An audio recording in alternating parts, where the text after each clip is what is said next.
Noite a todas e a todos. Meu nome é Marcelo Piragibe e estarei hoje como mediador dessa conferência temática e hoje tratando de um tema muito importante, que é a história da África e da diáspora africana, escravidão, liberdade e direitos.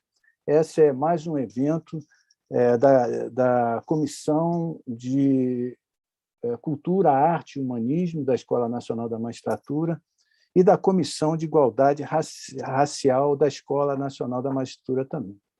Inicialmente, eu queria assim anunciar que a ausência do desembargador-presidente da Escola Nacional da Magistratura, desembargador Caetano Levi, que, em razão de uma viagem nesse mesmo horário, não pôde comparecer à abertura no encerramento.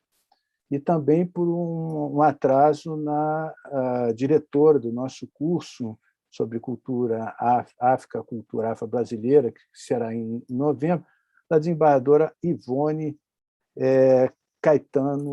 Ferreira Caetano. Antes de anunciar aqui, eu queria agradecer muito as ilustres presenças dos debatedores e expositores que vão estar presentes nessa mesa de hoje. O professor Nielson Rosa Bezerra é nosso professor também do curso que nós estamos montando, com a direção da desembargadora Ivone Ferreira Caetano. Ele é professor do nosso curso de África e também é doutorado em História, pós-doutorado em História da Diáspora Africana, no Binting Fellowship da York University, no Canadá, coordenador do curso de pós-graduação em Educação, Cultura, vários livros escritos, mais de 10, enfim, é um brevíssimo currículo. A professora Marisa Soares também é doutora em História, com pós-doutorado na Vanderbilt University, nos Estados Unidos, é professora aposentada na Universidade Federal Fluminense, pesquisadora do CNPq, enfim, e membro efetivo da Slave Society Archive da Vanderbilt University. E a professora Janaína Damasceno, professora adjunta da Faculdade de Educação da Baixada Fluminense, atua no programa de pós-graduação em Educação, Cultura e Comunicação nas Periferias e no programa de mestrado em Cultura e Territorialidades. É doutora em Antropologia Social e participou de jornadas, enfim. São pessoas, todos doutores, qualificadíssimos para falar desse tema. Ainda antes da nossa início da live, eu dizia que esse mês de outubro, novembro, são meses ricos nessa reflexão sobre a temática do negro, da África. Inclusive, está aberta na AMB, em várias associações dos magistrados, o quinto encontro nacional de juízas e juízes negros, a ENAJU, e o segundo Fórum Nacional de Juízes e Juízas contra o Racismo e todas as formas de discriminação. E as inscrições para o evento, aberto a todos, está do dia 25, o evento será do dia 25 a 28, com presenças ilustres do ministro do Superior Tribunal de Justiça, Rogério Schietti, com o palestrante Davidson Faustino, a juíza que preside a Corte Interamericana de Direitos Humanos, Elizabeth Ódio Benito, Paulo Scott, Raquel Gouveia e a nossa palestrante Flávia Oliveira, que, inclusive, já esteve aqui conosco em outras oportunidades. Queria também, não podia deixar de cumprimentar a nossa presidente da ANB, Renata Gil, por esse cuidado que ela tem tido com essas causas humanas, né? Inclusive, hoje, nós estamos comemorando, conseguimos acolher as magistradas afegãs e seus familiares por conta desse problema que está havendo no Talibã, e existe uma conta, está no site da ANB, também aberta para quem puder ajudar. Então, sem mais delongas, nosso roteiro já foi estabelecido aqui básico, vai ser uma troca, assim, uma provocação para todos. Enfim, vou passar a palavra para a primeira conferencista, a professora Marisa Soares, e a gente vai levando a live aqui nesse interregno de 1 hora. Por favor, professora, tem a palavra. Boa noite a todos. Eu gostaria de começar agradecendo, em primeiro lugar, ao convite, né, do desembargador Caetano Levi, que infelizmente não está aqui presente, mas está sendo muito simpaticamente substituído pelo juiz Marcelo Piragibe, a quem eu também agradeço a presença, e dar boa noite para os meus colegas professores que vão participar da live e a todos os presentes. É um prazer para mim estar aqui, é a primeira vez que eu participo de um evento da Escola de Magistratura, estou me sentindo muito honrada com o convite, e eu venho aqui falar como professora, né? Eu sou professora aposentada da Universidade Federal Fluminense, e durante muitos anos eu tenho estudado história da escravidão no Brasil e história da África, né? E uma coisa assim, que eu não posso deixar de falar na abertura, né, do que eu vou dizer, é sempre da minha emoção cada vez que eu vou a um evento em que eu sou convidada a falar sobre escravidão e que eu encontro na mesa os negros brasileiros representados, né? Há 50 anos atrás, né, quando eu entrei para a universidade, não existiam negros praticamente na universidade, a minha turma não tinha nenhum negro, né? E é um orgulho muito grande para mim, ao longo da minha trajetória como professora, eu hoje em dia saber que eu não só tenho, que eu tive um número grande de alunos e ajudei a formar, né, uma importante geração de alunos negros que hoje já são professores, né? E que mudaram o quadro, né, do nosso universo acadêmico no Brasil, né? Então, a primeira coisa, né, que eu estou fazendo essa introdução para dizer assim, hoje em dia está muito na moda a gente falar do lugar de fala, né? Então, o meu lugar de fala é esse, né? É a universidade e a minha experiência, né, como professora, né? Uma experiência que começou estudando escravidão, mas que me levou para a África, né? E onde eu fiz pesquisa, trabalhei, viajei, conheço vários países africanos, visitei em várias universidades africanas. E eu acho que essa possibilidade que eu tive, financiada pelo governo brasileiro muitas vezes, outras vezes com convites de países estrangeiros, enfim, abriu a minha cabeça e abriu a cabeça de uma nova geração que está hoje em dia na universidade, né? Então, a questão do negro hoje em dia se tornou um problema central, né, para a reflexão não só do mundo acadêmico, mas da sociedade brasileira, né? Então, e essa minha experiência, né, de vida, né, me levou também de certa forma, marcou o meu próprio trabalho de pesquisa, né?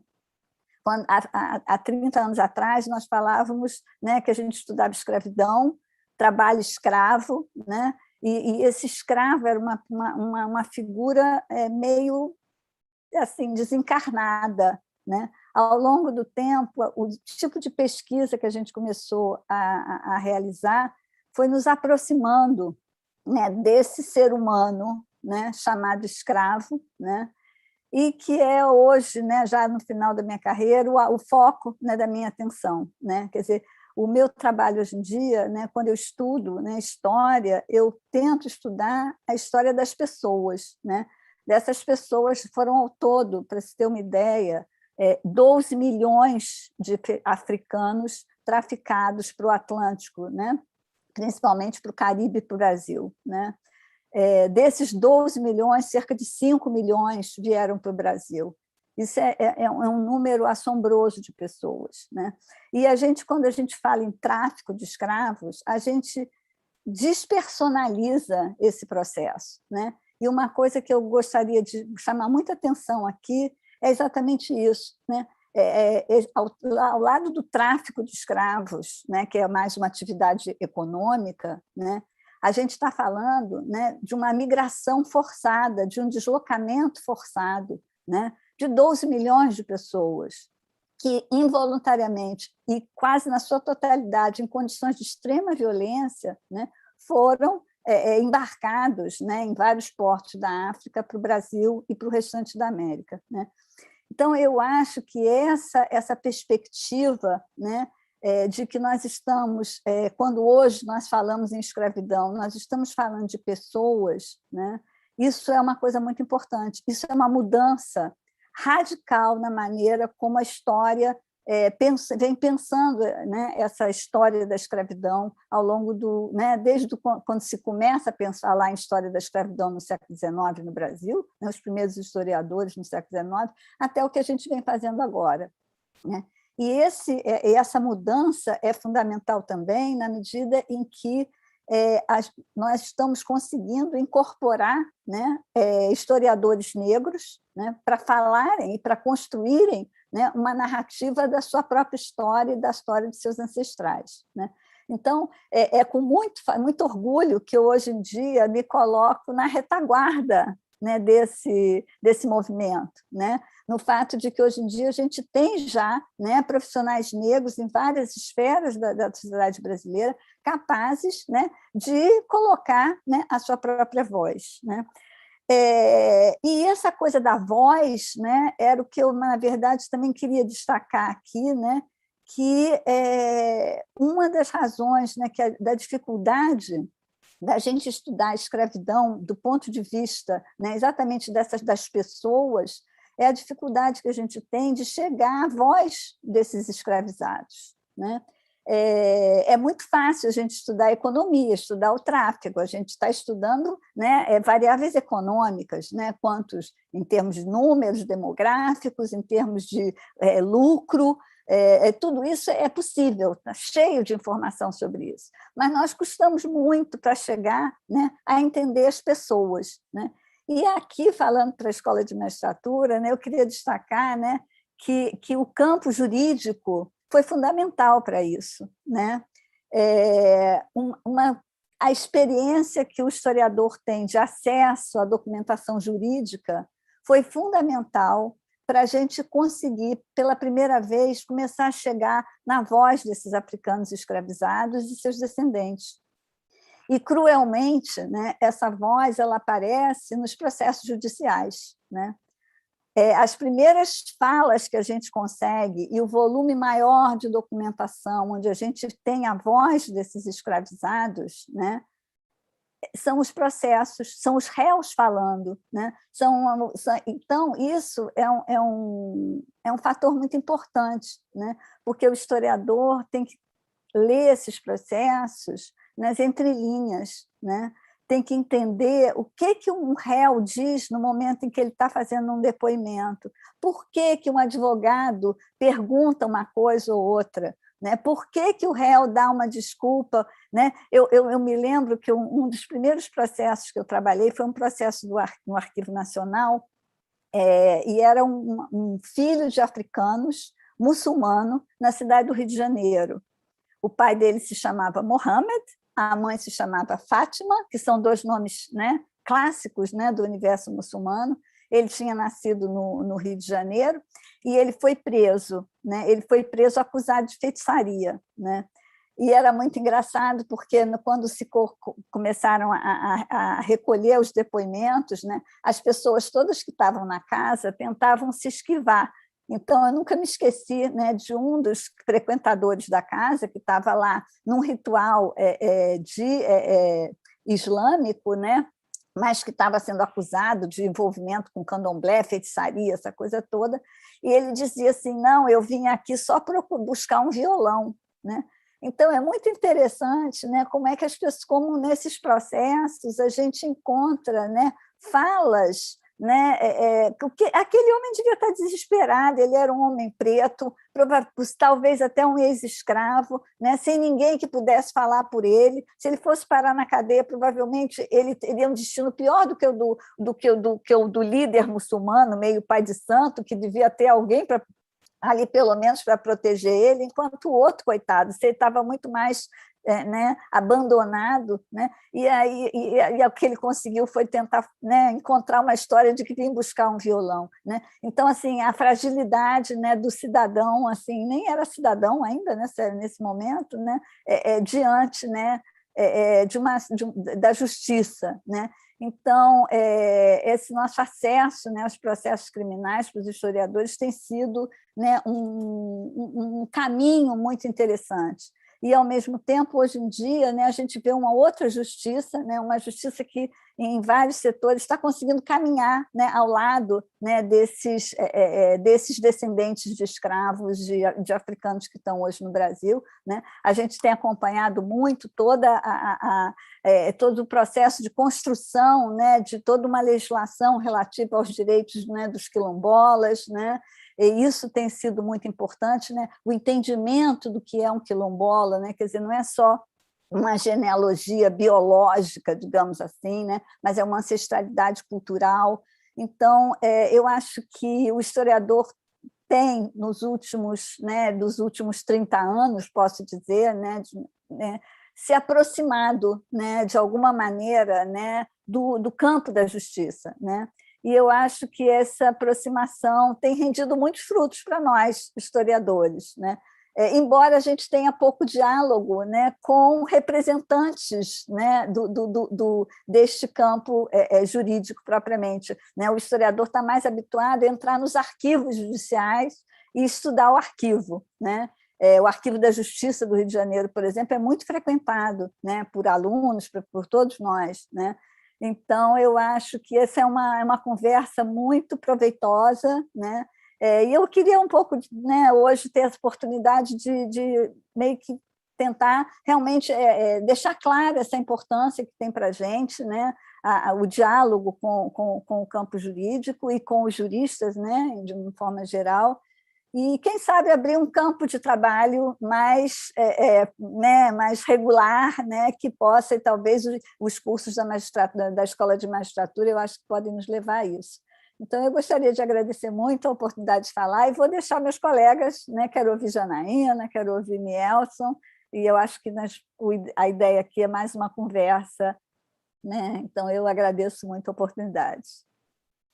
Professora Marisa, sempre as ponderações muito pertinentes, sabe que a gente tem essa aproximação do direito com a antropologia, com a história, com outras disciplinas afins, é o papel até da nossa comissão interdisciplinar. Eu mesmo estou fazendo pela Escola de Formação de Magistrados, que é uma escola ligada ao Superior Tribunal de Justiça, que também é muito importante, um curso de antropologia jurídica, que também é outra matérias que foram inseridas nas grades curriculares muito recentemente. A minha geração, por exemplo, não pegou sociologia, não pegou. E hoje em dia a antropologia faz parte de tudo isso. Antes de passar a palavra para os outros, queria anunciar aqui que o desembargador Caetano me ligou, ele estava presente, mas não conseguia falar. Eu não o vi aqui, infelizmente, mas ele fez questão de mostrar que está presente. Estou vendo aqui também a nossa diretora do nosso curso, a desembargadora Ivone Caetano. Não sei se o som dela está desligado, mas se ela puder dar uma palavra para a gente dar prosseguimento aqui, só para anunciar na abertura, embora já tenha sido anunciado. Por favor, Ivone. Boa tarde a todos. Boa tarde, Marcelo. Cheguei um pouco atrasada, mas tive o prazer de ouvir a fala da doutora Marisa. Boa tarde a todos.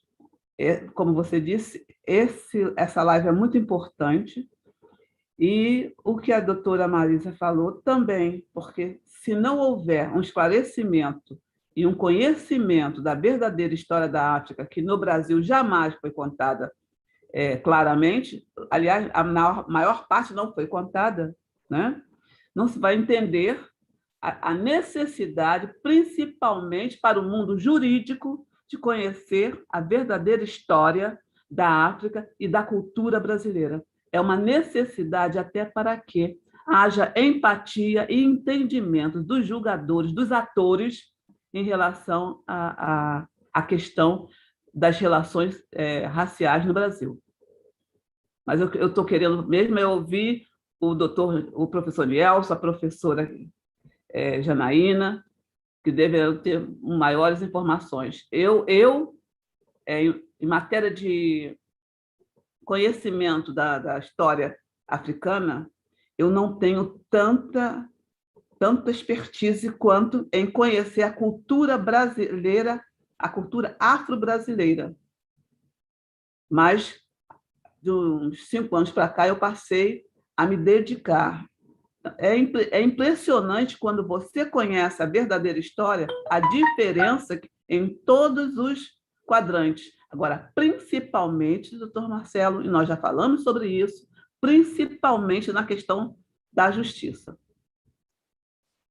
Obrigado, desembargador Ivone. A gente, antes de entrar, está dizendo que realmente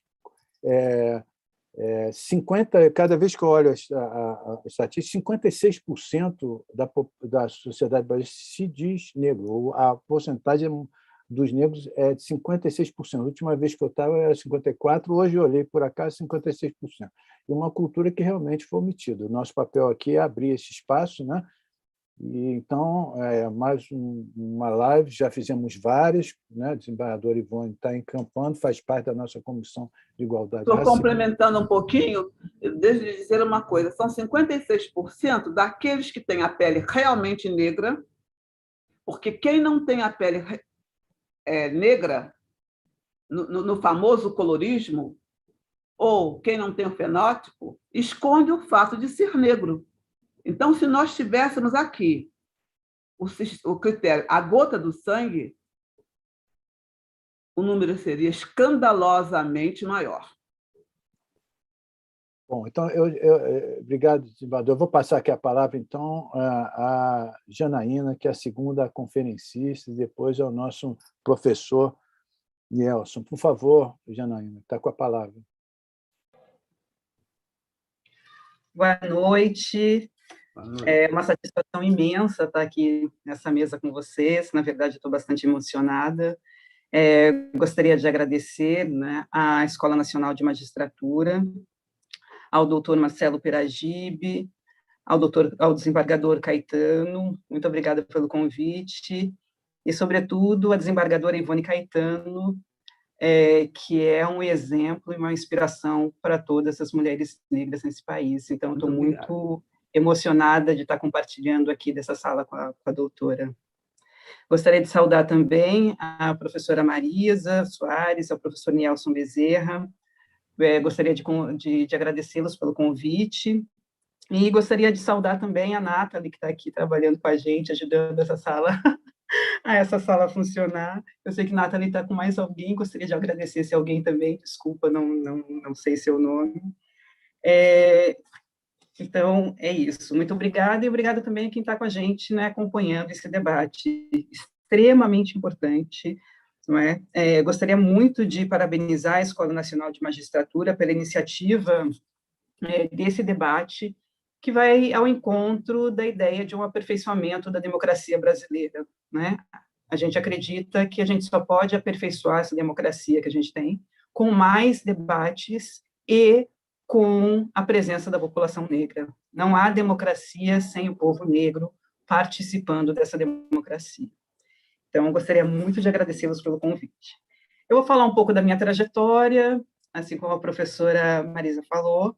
Eu vou falar rapidamente, assim, da minha trajetória. Sou graduada em Filosofia pela Unicamp, pela Universidade de Campinas, Estadual de Campinas.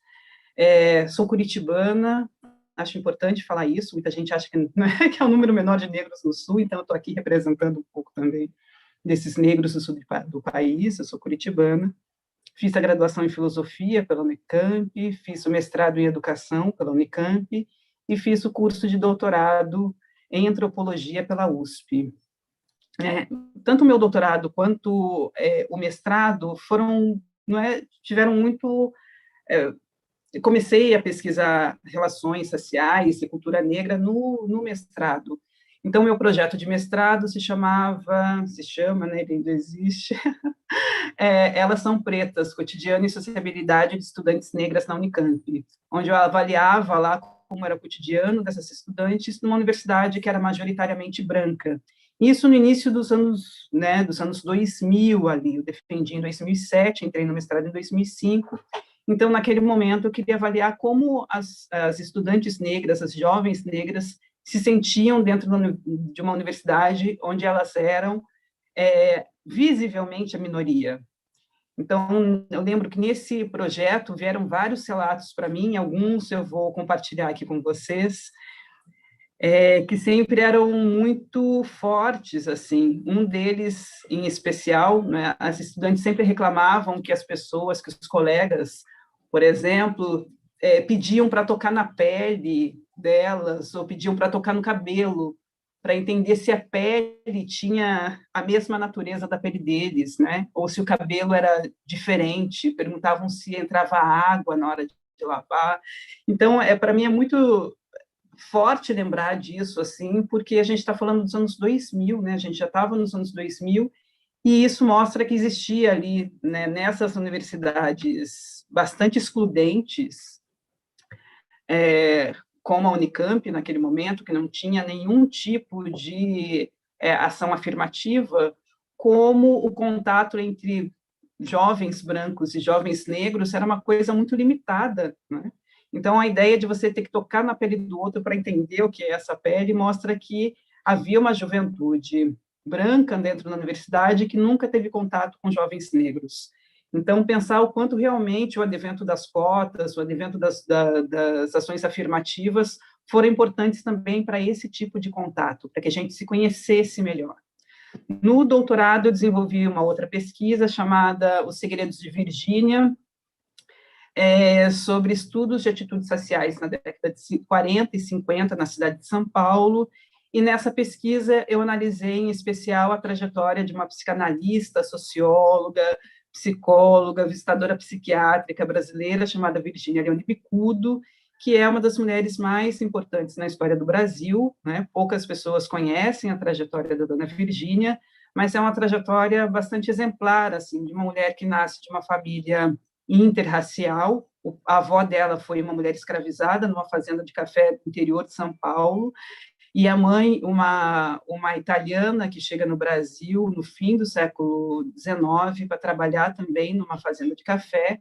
Os pais dela se encontram nessa fazenda, casam, vão para São Paulo, e a partir disso a trajetória da dona Virgínia, que é uma mulher negra, né, e que diz que desde a infância sofria por ser uma mulher, por ser negra, e depois, quando se torna adulta, sofre por ser uma mulher negra emancipada, né, como a trajetória dela, marcada, então, pelo racismo, né, você vai se transformar numa história incrível de ascensão social no Brasil e de luta pelos direitos sociais da população negra. Então, esse é um pouco do meu percurso acadêmico, né, no mestrado e no doutorado. No pós-doutorado, eu fiz o pós-doutorado na Universidade de São Carlos, com o professor Walter Silvério, que é um expoente do pensamento e da militância negra no Brasil, né? E com ele eu fiz uma pesquisa em arquivos sobre os arquivos visuais da memória de luta antirracista em países como a África do Sul, Estados Unidos e Brasil. Então, eu fui até a África do Sul, visitei alguns arquivos de imagens, né? A África do Sul tem fotógrafos fantásticos que retrataram, muito corajosos, que retrataram a luta sul-africana contra o apartheid, e nos Estados Unidos também a gente tem uma documentação muito grande de imagens, de arquivo, que vão tratar dessa luta negra contra o racismo e contra a segregação racial. Então, nesse sentido, eu tentava entender e procurar também por imagens de fotógrafos, imagens de arquivo no Brasil, que tratassem também, ilustrassem melhor para a gente, mostrassem para a gente como se desenvolveu e como se dá a luta negra contra o racismo no Brasil durante o século XX. Então, um pouco, a minha trajetória é um pouco essa.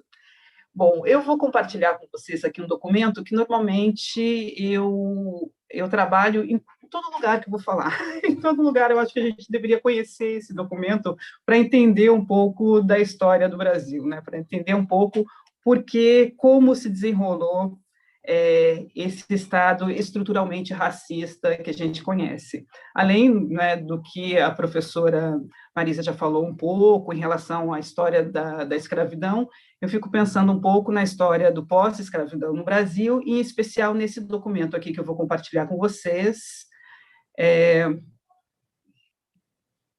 Vamos ver, alguém só me diz, por favor, se o documento está sendo compartilhado. E aí, não, está sendo compartilhada a minha tela, só um segundinho. Opa, pronto. Agora entrou. Agora sim, está bem.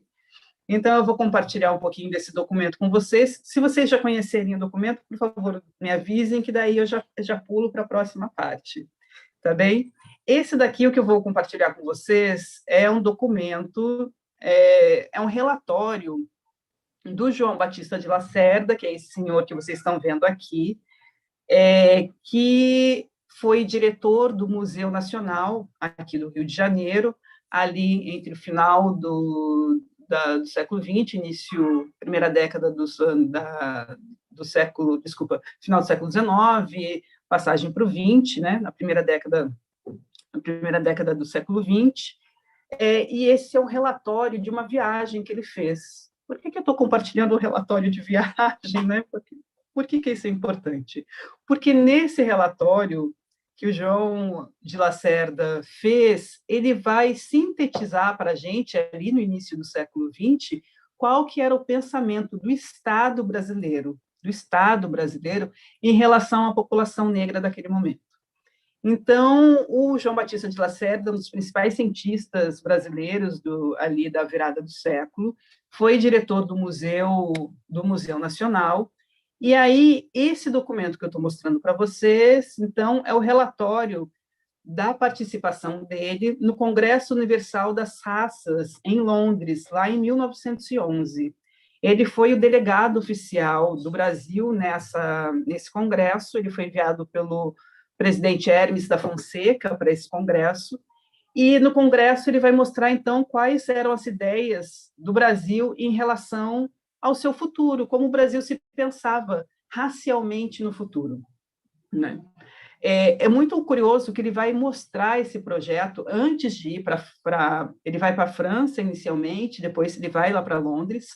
Antes de ir para Londres, ele apresenta esse projeto diretamente no gabinete do Hermes da Fonseca, né? Apresenta para o presidente antes de ir, diz, olha, eu estou indo e vou apresentar isso, né? Eu sei disso porque assim, a gente faz pesquisas, então eu fiz pesquisas na Fundação Biblioteca Nacional, onde a gente acha exatamente esses documentos. O documento dele, no dia que ele vai até o gabinete do presidente, né, do general Hermes da Fonseca, né, o dia que ele pega o navio e vai até a Europa, quando ele retorna, por onde ele passa, tudo isso dá para a gente saber através de documentação.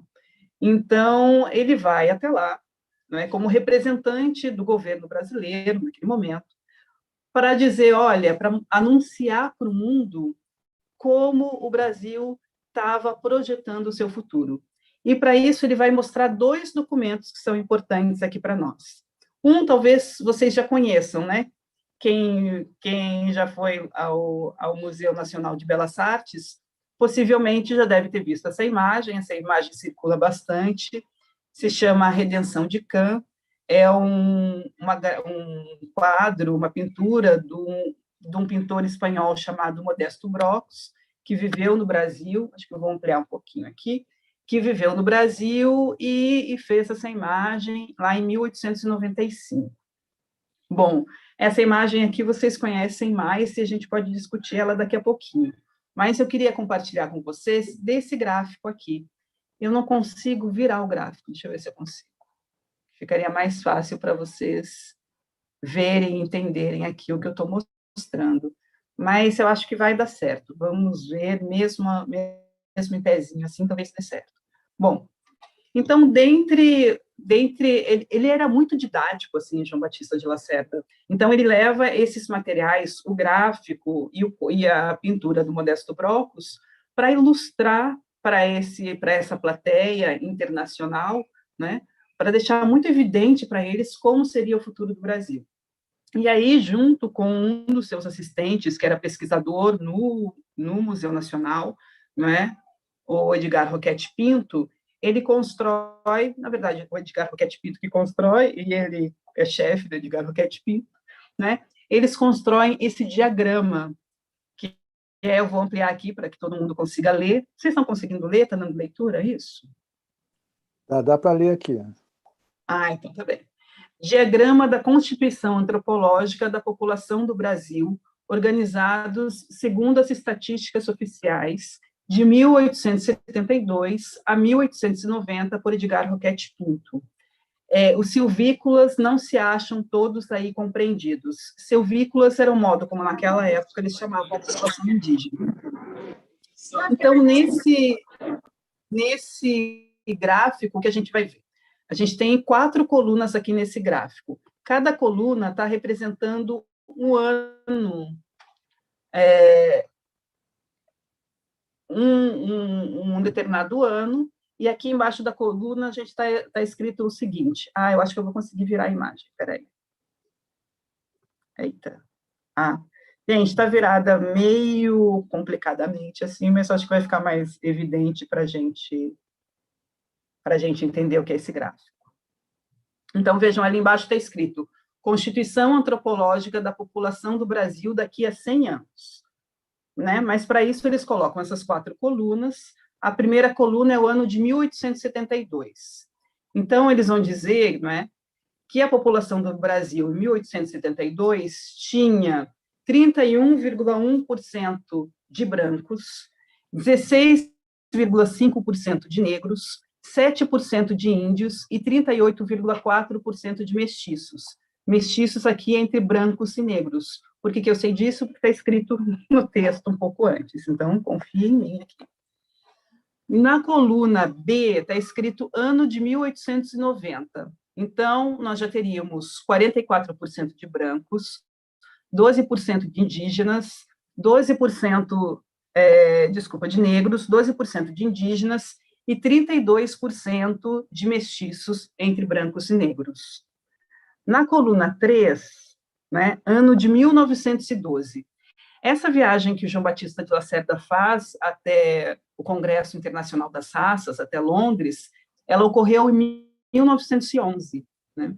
E eles estavam projetando ali, mas o relatório, ele escreve o relatório em 1912, e aí eles estavam projetando que para o ano de 1912, né, através de um cálculo aproximado, o Brasil já teria 50% da população de pessoas brancas, 9% de pessoas negras, 13% de indígenas e 28% de mestiços entre brancos e negros.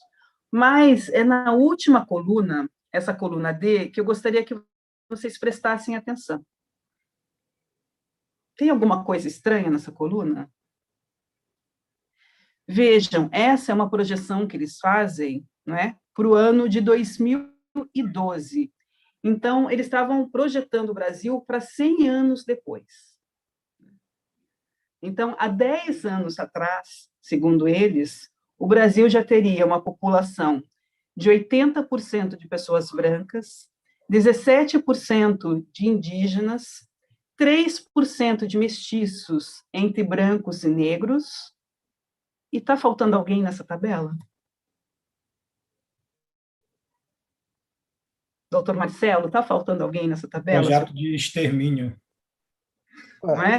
A gente vê ali negro igual a 0, e eles colocam 0 a 0 absoluto, né? Então, a projeção que eles faziam é para que, em 100 anos, o Brasil tivesse 80% de pessoas brancas, 17% de indígenas, né, de pessoas indígenas, 3% de pessoas mestiças e 0 pessoas negras. Então, essa seria a constituição etnológica da população do Brasil daqui a 100 anos. Eu acho importante, porque isso daqui é um documento, e é um documento de Estado, é um relatório oficial da viagem e do que ele apresentou lá com, não é, a chancela da Presidência da República. Então, é interessante quando a gente vê um documento como esse, porque ele é muito didático para explicar e para mostrar para a gente qual era o projeto de nação das elites e do Estado brasileiro ali no início do século XX. Esse projeto deu certo? Não deu. Né? A gente está aqui, hoje nós somos 56% da população. Mas, embora ele não tenha dado certo de fato, porque nós estamos aqui constituindo a maior parte da população brasileira, de outras maneiras ele dá certo. Né? E é sobre isso que eu queria falar. Primeiro, queria que vocês prestassem atenção que o projeto deles, porque hoje a gente discute muito essa questão do colorismo, mas se a gente vê o projeto que o Estado brasileiro tinha, ele não vislumbrava um futuro nem mesmo para aquelas pessoas que são frutos de uniões interraciais, né? Por quê? Porque para eles qualquer lembrança, né, da africanidade que sobrasse em nosso corpo, mesmo que você fosse uma pessoa negra com a pele mais clara, mesmo isso seria uma mácula. Então, quando a gente vê um gráfico, né, essa coluna D, eu sei que aqui não está aparecendo uma coluna, tem que ficar em pé, mas quando a gente vê essa coluna D no ano de 2012, a gente vê que esse projeto de genocídio, de extermínio da população negra, ele não está voltado apenas para os pretos ou para as pessoas, né, de pele mais escura, mas ele está voltado também para todos aqueles que, com a sua cor de pele, né, sendo um negro de pele mais clara ou negro de pele mais escura, lembrassem uma ascendência direta da africanidade, dos africanos. Porque quando a gente vê 3% de mestiços, isso quer dizer que o projeto deles também era de que os mestiços não estivessem aqui hoje, né? E eu estou usando a palavra mestiços porque era uma palavra que eles estavam usando ali no momento e que a gente normalmente usa. Gostaria de ler, deixa eu ver se eu consigo virar o texto, para que a gente leia só um parágrafo e aí eu já termino. Peraí, deixa eu ver se eu consigo fazer isso agora. O último parágrafo antes desse diagrama. Gente, o texto está um pouquinho torto, mas eu acho que eu não consigo consertá-lo agora, mas vai dar para a gente ler. Só para a gente ter certeza de qual é o projeto, está escrito o seguinte: uma vez desaparecida a raça negra do Brasil, é preciso contar ainda com a influência do atavismo, esse esforço ancestral de retrocesso para denunciar, através dos séculos, uma origem longínqua já apagada. Centenas de anos são passados depois que se extinguiu o domínio árabe nas regiões meridionais da Itália. Entretanto, os sinais do atavismo árabe aparecem bem patentes em muitos indivíduos nascidos na Sicília e nas regiões meridionais da Itália. Assim, e eles estão falando isso porque a gente sabe, né, com a invasão moura na região sul da Itália e com a invasão moura ali na Península Ibérica, isso tem uma marca até hoje, né, nos sujeitos desses locais. Então, ali na Itália, as pessoas que estão para o sul, elas têm a tez um pouco mais escura, né, não estou falando que elas sejam negras, mas ela tem, né, a tez diferente de quem está no norte da Itália, por exemplo, tem os cabelos mais escuros, olhos mais escuros, né, cabelo encaracolado. Se a gente for lembrar, por exemplo, na Espanha, né, acho que o Antônio Bandeiras, só o nome aqui, lembra um pouco do que é do que são essas marcas da invasão moura, da ocupação moura nesses lugares. Né? Então, eles vão dizer que isso também vai acontecer no Brasil. Né? Assim também sucederá no Brasil. E ainda daqui a alguns séculos, certos sinais negroides hão de aparecer nas populações desses tempos, assinalando uma descendência remota dos negros e dos mestiços. Eu acho importante frisar essa ideia dos negros e dos mestiços, porque o projeto, né, de extermínio não era voltado só para as pessoas de pele mais escura, mas também para aqueles que, de alguma maneira, tivessem o que eles chamam de certos sinais negroides, né, seja no cabelo, seja na pele, seja em qualquer marca corporal, né? A ideia deles é de que essas pessoas não deveriam existir no futuro do Brasil. Então, é muito interessante a gente ver quais são esses projetos que as elites têm e que o Estado brasileiro tem para a população negra nesse momento, porque são projetos que estão muito distantes, por exemplo, do projeto que a população negra tem para si e do que o povo tem para si.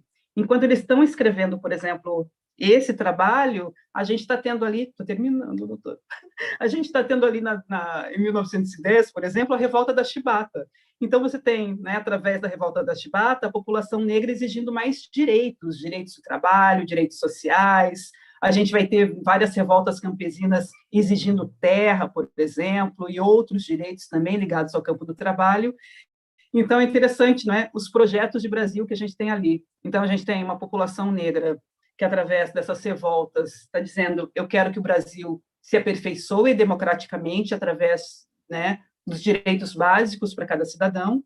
E você tem ali as elites dizendo: não, eu quero que o Brasil não tenha esses cidadãos que estão exigindo direitos e que ele se constitua, né, no lugar extremamente embranquecido, sem essas pessoas que estão dando problemas aqui, estão dando problemas hoje e que darão problemas no futuro. Então, só para a gente abrir o debate, era um pouco disso que eu queria conversar com vocês. Obrigado, Obrigada, muito obrigada. Obrigado, professora Janaína.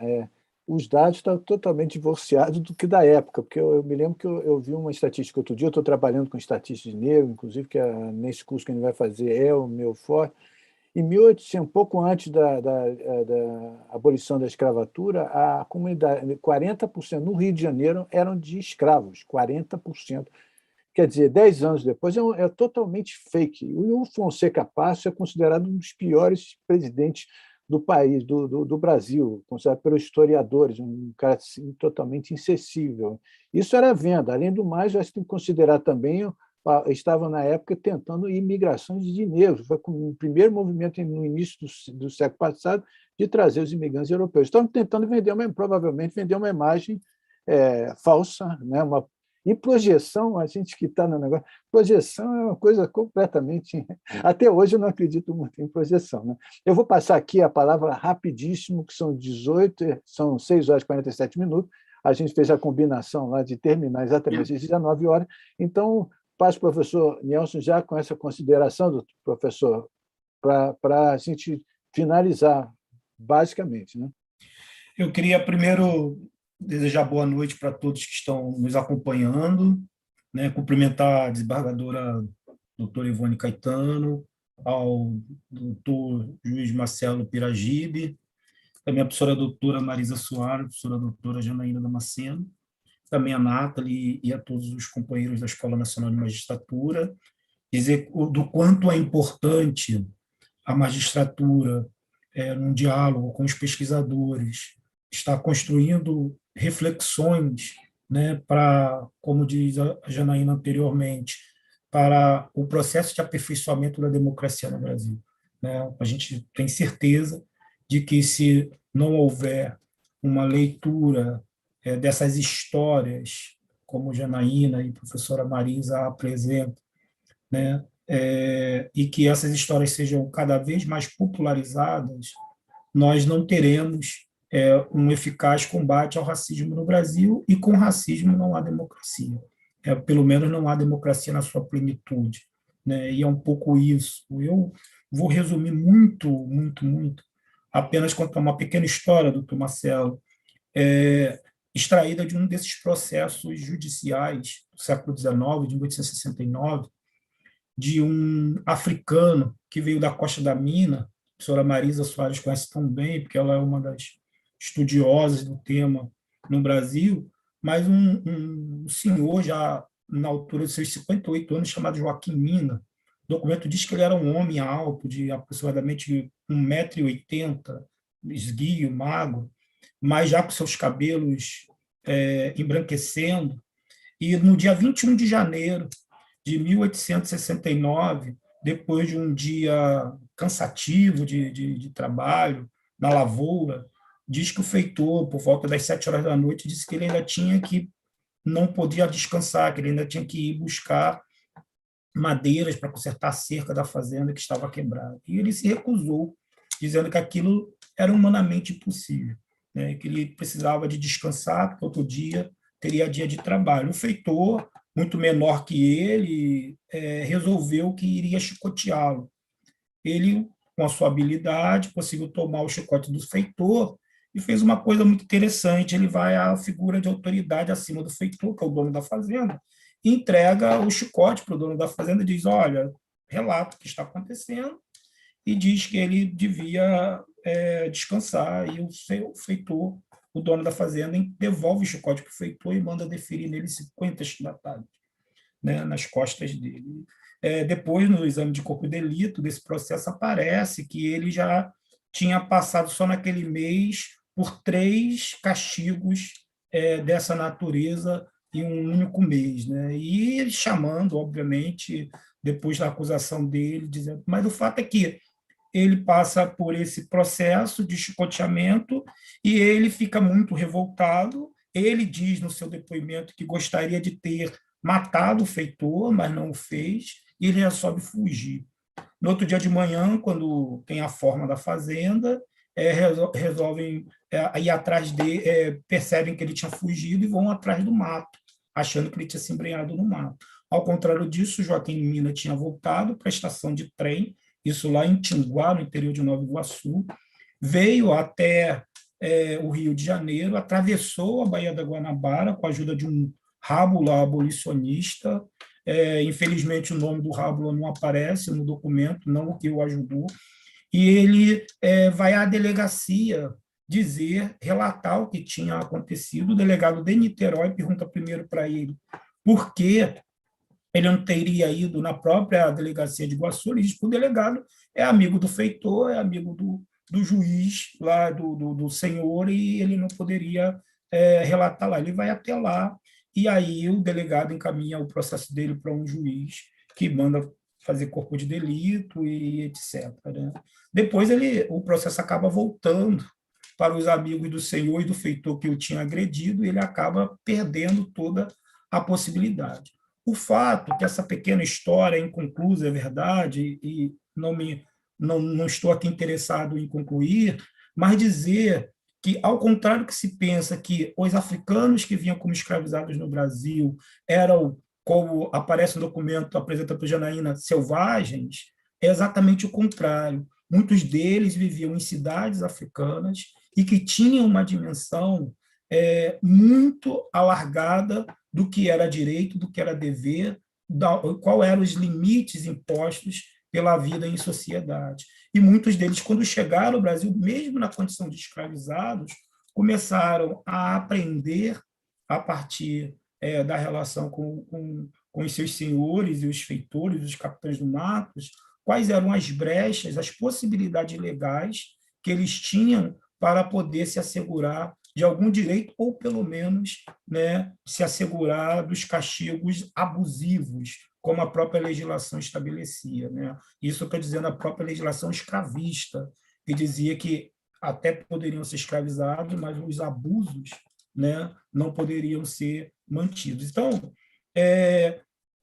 rapidamente, né, nesse raciocínio, pensar o quanto que as histórias desses indivíduos que têm nome, têm sobrenome, que têm origem e que têm histórias e memórias desde o continente africano e toda a sua trajetória ao longo do tráfico e da escravidão no Brasil, como que essas histórias são ricas e são capazes de nos inspirar, né, a construir uma sociedade melhor a partir de uma luta não apenas individual, mas, sobretudo, uma luta coletiva. E aí, no sentido de lutar, não no sentido de destruir o outro, mas no sentido de lutar por um diálogo capaz de elaborar melhores políticas, melhores leis que sejam capazes de garantir essa democracia plena que nós tanto desejamos. Né? Então, é isso. Eu gostaria de agradecer mais uma vez o convite da doutora Ivone, do doutor Marcelo, e também a partilha da professora Marisa e da professora Janaína.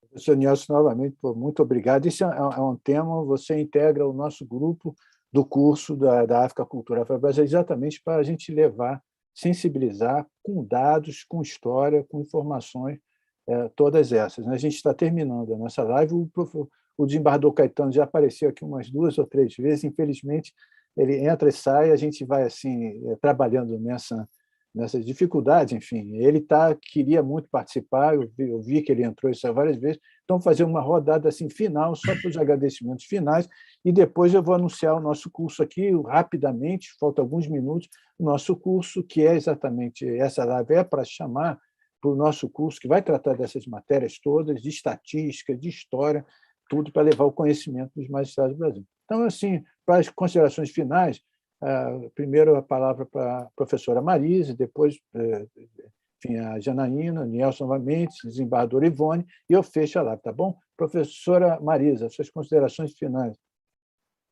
Bom, eu gostaria só de agradecer o convite mais uma vez, né?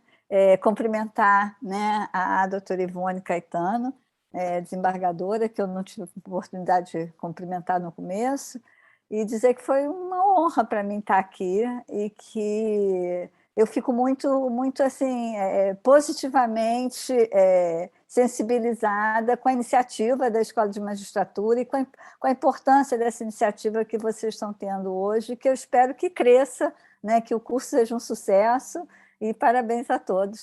Obrigada. Obrigado, professora. Então, por favor, professora Janaína. Gostaria de agradecê-los novamente. Para mim foi muito importante estar aqui, participar desse debate. E só queria lembrar que eu também concordo com o doutor Marcelo, não acredito nessas projeções, eu acredito que aquilo era um projeto, né? Mais do que projeção, era um projeto. E a gente está aqui para pensar, né, novos projetos de Brasil, né? Que a população negra tenha o protagonismo nesses projetos. Então, muito obrigada e parabéns à Escola Nacional de Magistratura. Eu queria dar um abraço muito forte na doutora Ivone, que é um extremo exemplo para todas nós. Muito obrigada. Professor Nielson. Então, mais uma vez, agradecer a todos, né, a professora Marisa, a professora Janaína, por terem aceitado o convite, a doutora Ivone por mais uma iniciativa, né, de tão grande importância para a população negra e para toda a população brasileira, como é um curso que estabelece um diálogo a partir dessa temática com a magistratura no Brasil. Então, muito obrigado a todos. Desembargadora Ivone, por favor.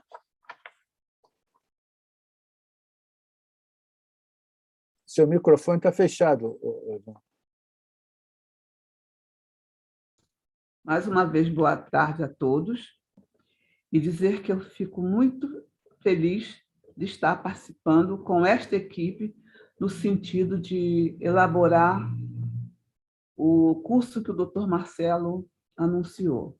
Nós já estamos nessa tentativa e nessa luta já desde abril, não foi? Desde abril, para poder organizar tudo, e para mim é de uma importância imensa, porque, apesar de ser negra e ter habitado durante 24 anos muito abaixo da linha da pobreza, as questões raciais sempre me foram transmitidas.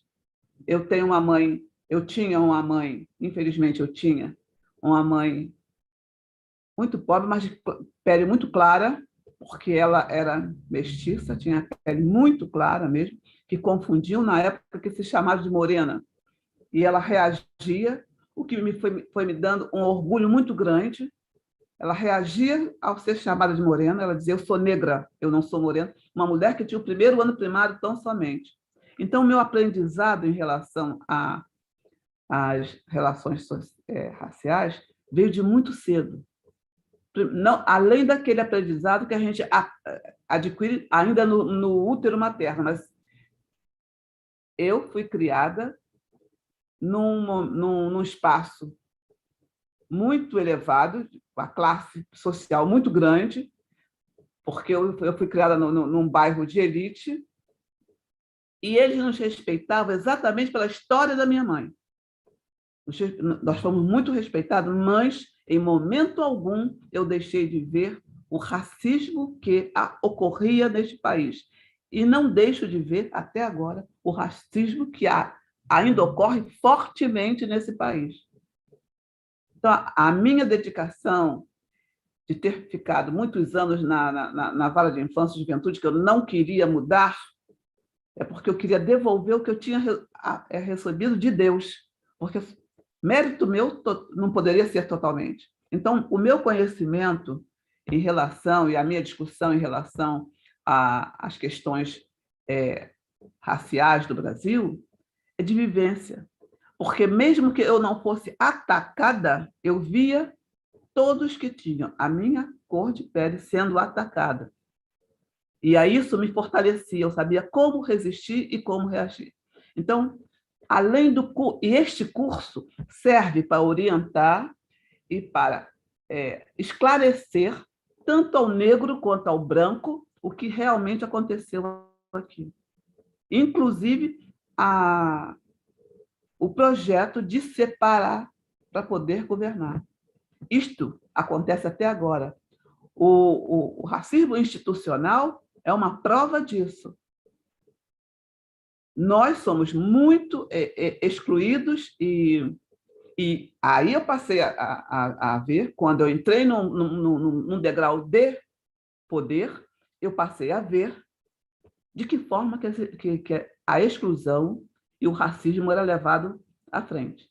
Então, acho importantíssimo essas lives, assim como acho importantíssimo o curso que a nossa equipe está tentando implementar. E eu tenho muito que agradecer ao desembargador Caetano por esta visão dele em relação às questões raciais nesse país.